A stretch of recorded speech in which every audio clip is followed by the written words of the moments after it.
Saudara-saudara yang terkasih dalam nama Tuhan Yesus Kristus, selamat pagi.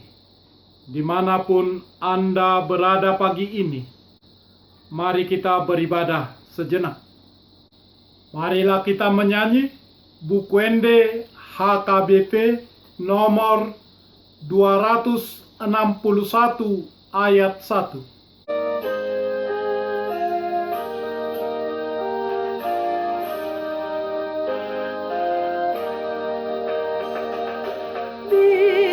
Si partogi batu mamaki uko sitiopan dinalanditi roti hangoluan mual nauli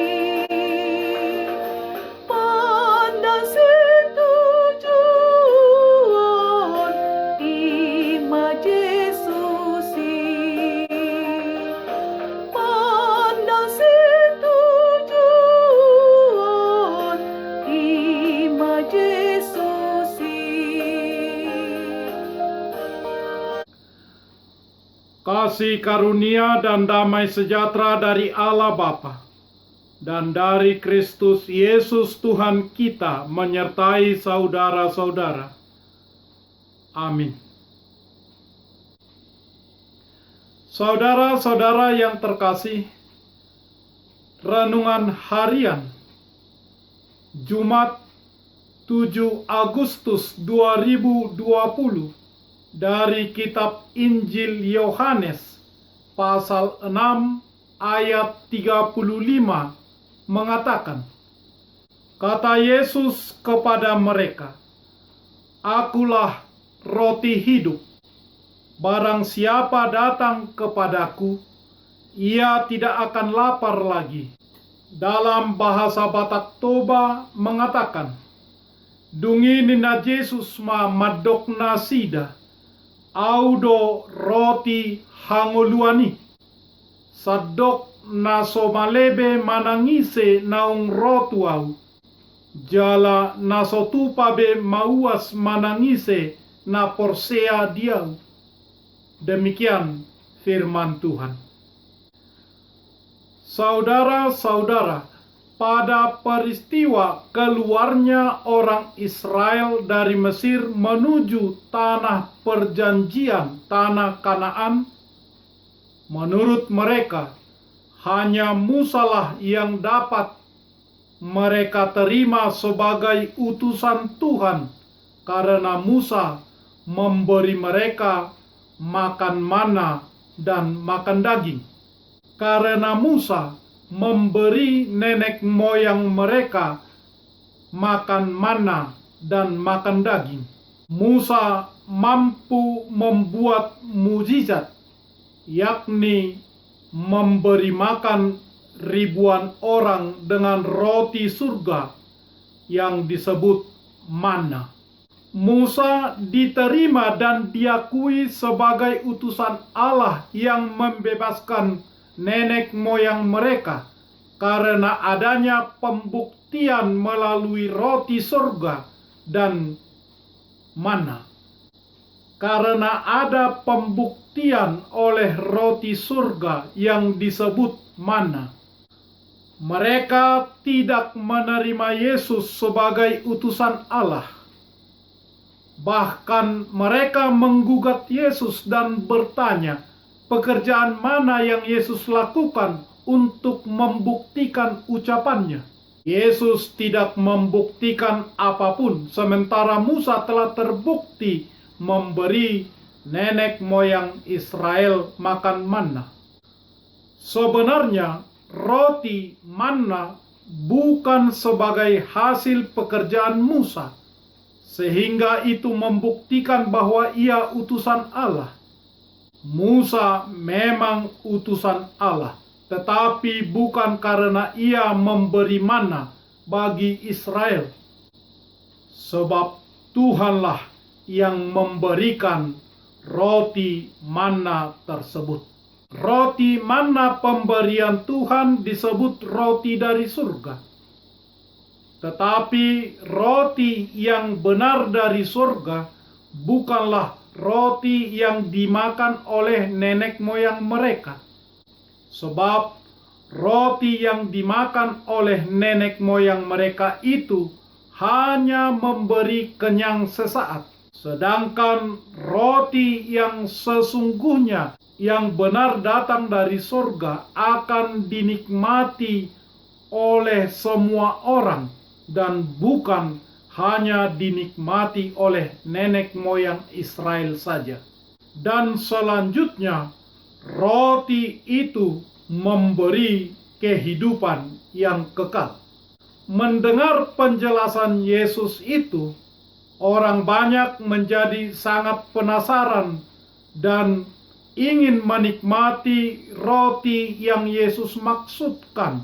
Itu sebabnya mereka berkata, "Tuhan, berikan roti itu." Ternyata mereka amat menginginkannya. Yesuslah roti hidup yang memberikan kehidupan yang kekal. Roti yang turun dari surga. Maka seharusnya kepadanyalah orang Israel mempercayakan kehidupan mereka. Saudara-saudara, hari ini kita diingatkan suatu hal penting, bahwa kebenaran yang mutlak dan yang paling benar adalah kebenaran dari Allah. Untuk dapat menerima kebenaran yang daripada Allah, kita harus bersedia meninggalkan prinsip, kaidah, dan logika kita terhadap kebenaran yang kita pegang dalam diri kita sendiri. Dan kita harus menerima kebenaran yang daripada Tuhan. Apakah kebenaran itu? Bahwa Yesus adalah Tuhan dan Juru Selamat. Itulah kebenaran yang sesungguhnya. Ialah roti hidup. Ialah mana sorgawi yang memberikan kehidupan yang kekal. Kita harus menerimanya agar beroleh kehidupan yang kekal tersebut. Karena itu, sebagai wujud menerima dan mengakui Yesus sebagai Juru Selamat, dan ketika kita bersedia hidup dengan taat kepadanya, maka saat itu kita sudah menerima dan menikmati roti hidup yang memberikan kehidupan yang kekal tersebut. Menikmati roti hidup yang memberikan kehidupan yang kekal di dalam Yesus Kristus Tuhan kita. Amin. Marilah kita berdoa. Ya Tuhan Allah Bapa kami yang di surga, Engkaulah sumber berkat dan karunia yang melimpah. Engkau memberkati pekerjaan tangan kami, supaya kami tidak kelaparan. Karena itu kami bersyukur dan berterima kasih kepadamu. Dari tangan-Mu lah kami terima segala yang baik dan yang berguna bagi tubuh dan jiwa kami. Dan karena kasih-Mu sajalah kami dapat hidup sampai sekarang. Ya Yesus, Allah yang menjadi manusia, Engkaulah roti kehidupan kami. Terimalah ucapan syukur kami, berilah Roh Kudus kepada kami, supaya kami mengenal segala yang baik yang dari Tuhan, dan kami senantiasa memuji dan memuliakan nama-Mu dalam Yesus Kristus Tuhan kami. Amin. Marilah kita menyanyi buku nyanyian HKBP nomor 261 ayat 1.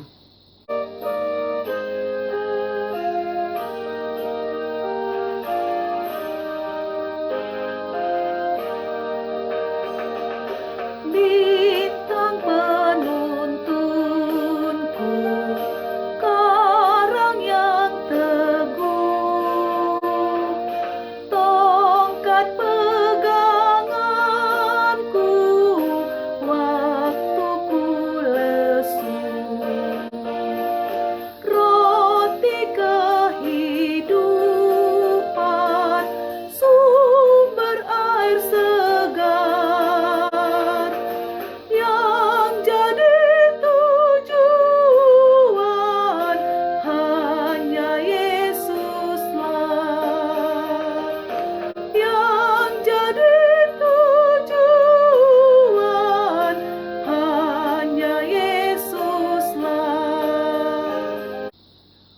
anugerah Tuhan kita Yesus Kristus, kasih setia Allah Bapa, dan persekutuan dengan Roh Kudus menyertai saudara-saudara.